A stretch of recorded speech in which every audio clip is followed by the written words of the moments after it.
Hello, my name is Jacob Toddson. Around 1 year ago, I came just to this exact spot to film my first video on Brigid. And now I want to discuss the last year because I've actually been working with this goddess to some extent. And this is new for me because I've never truly worked with a Celtic goddess before. So this video is not necessarily going to be the historical, factual information about Brigid. If you want that kind of video, I made that last year, which is why I was here. And so I'll link all that information here if you want to look into the history of her, the origins of her name, what she's actually connected to, and all that good stuff. But to give you like a little brief window in case you don't know Brigid, or just a recap, she is a complicated goddess associated with many things, namely the healing properties of fire and water, sometimes associated with war. She's heavily associated with the bards of ancient Ireland and beyond, but also seen as the goddess of craftspeople as well. And she's probably the most surviving European goddess next to like the Virgin Mary, who is kind of a combination of many different goddesses. And I say that because the goddess Brigid very clearly transitioned into Saint Brigid, which is still venerated by many Catholics today. So there are people on this planet now that honor Brigid as a Celtic goddess of the past, modern Celtic goddess, and then there's also people who are Catholic who honor Brigid as Saint Brigid. So there's a lot out there about her, and that's what makes talking about her so interesting, is because there's a lot of different aspects which we cover in that video. But today we're going to be really focusing on those creative aspects and how they've benefited my own pursuits this last year.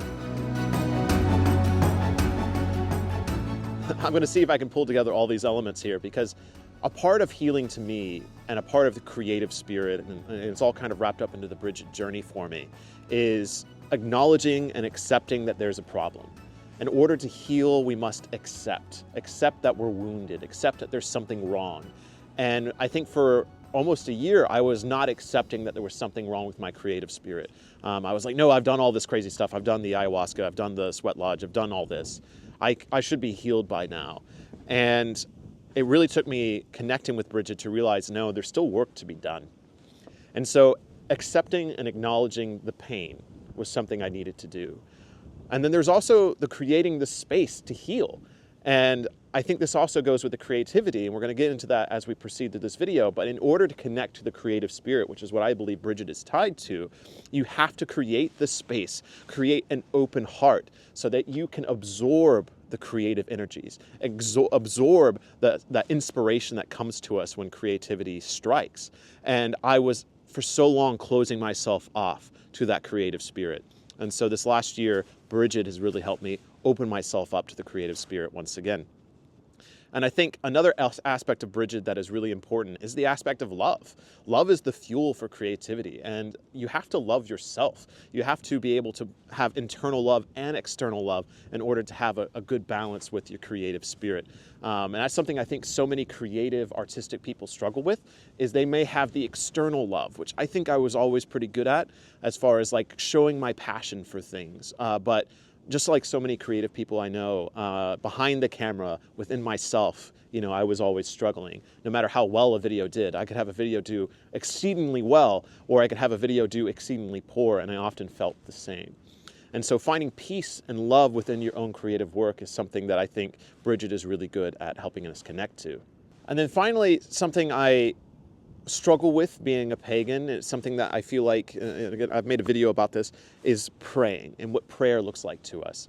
I think we feel praying is owned by a certain religion, owned by Christianity or by Islam. And the reality of it is prayer is a central practice to all belief systems. And you don't need to be a Christian or a Muslim or anything like that to pray.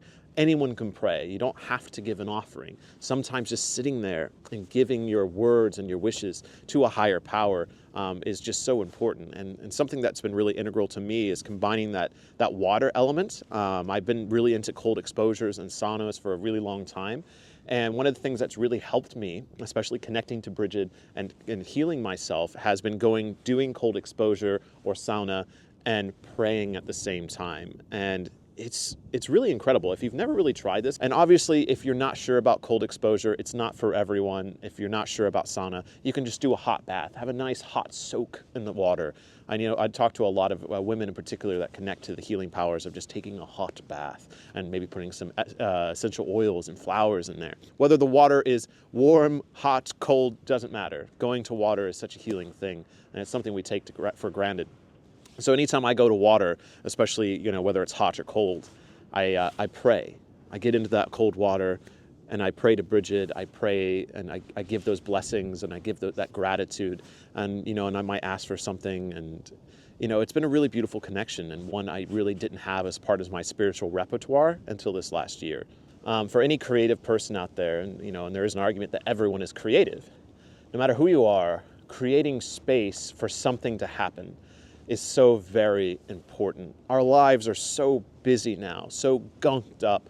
Our minds have never been so busy, our spirits never so heavy. And I truly, genuinely believe that the entire purpose of religion, of spirituality, is giving us tools and techniques to lighten our soul so that we may have a light soul upon death, to be enlightened, to have a light soul. And I think Brigid is such a key component of helping you to achieve a light soul. And if you don't have the ability to create space for whatever inspires you, it's hard to have a light soul. And that's what I was finding with creating videos, is I no longer was creating the space to receive the blessings, to receive the intuition and the guidance. A lot of life is learning how to hone our intuition. It's something I'm really big on Odin. I think Odin is really good at honing our intuition. But when it came to Brigid, it's been really interesting. Making this video right now was listening to that intuition. I need to go film today. I was literally taking a shower in the water, and all of a sudden it was like, I need to film. And in the past, I would have shoved that aside, like, oh no, I have a filming day, I'm gonna go film that day.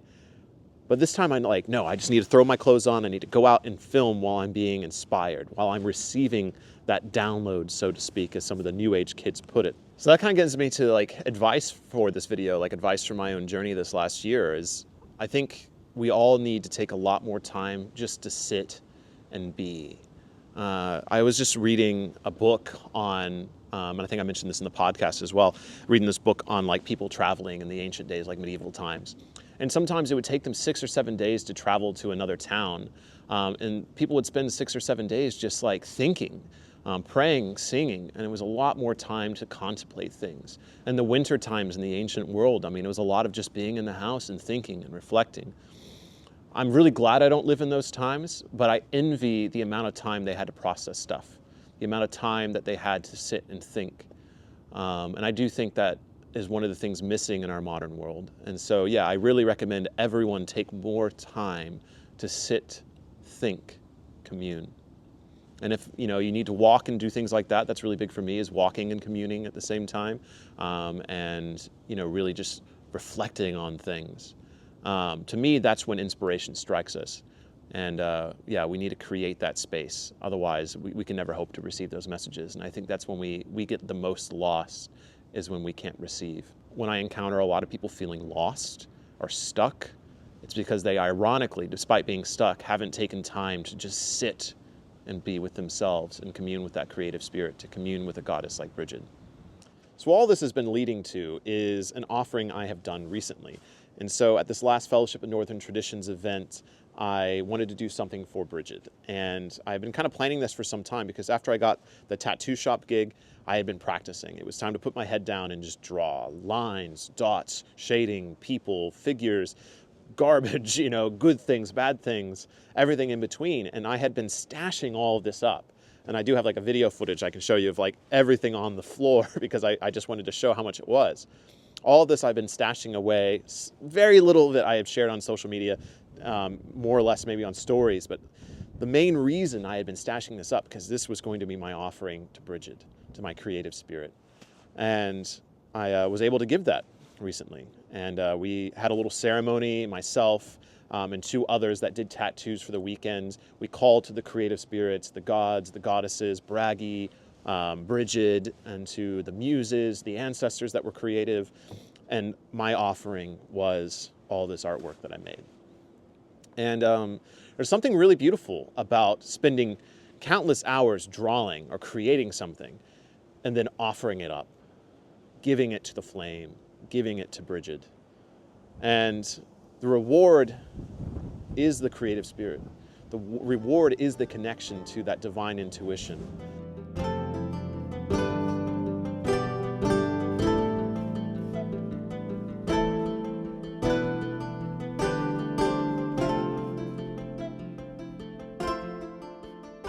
there are people who have been working with Brigid as a goddess, as an entity, or even as a saint for their entire lives. And I definitely do not know the 100% truth, and I don't know 100% every aspect of Brigid. And I definitely want to hear, like, if anyone has connected to Brigid or has worked with Brigid as a goddess or an entity, please let me know in the comments below. I want to hear your stories, and I want to hear more people's connection to this very interesting and fascinating goddess with a lot of depth. But in this moment, after my year of connecting with her and kind of working with this energy, what is Brigid? Brigid to me is the ultimate muse, the creative spirit, the spark of the flame of creativity. She's a great healer, a great teacher, and through her, you can connect to the creative soul, that divine source that gives the creative people their blessings. And it's through the healing techniques that can be found around her that I think we can connect to that creative spirit on a deeper level. And it's something I really needed.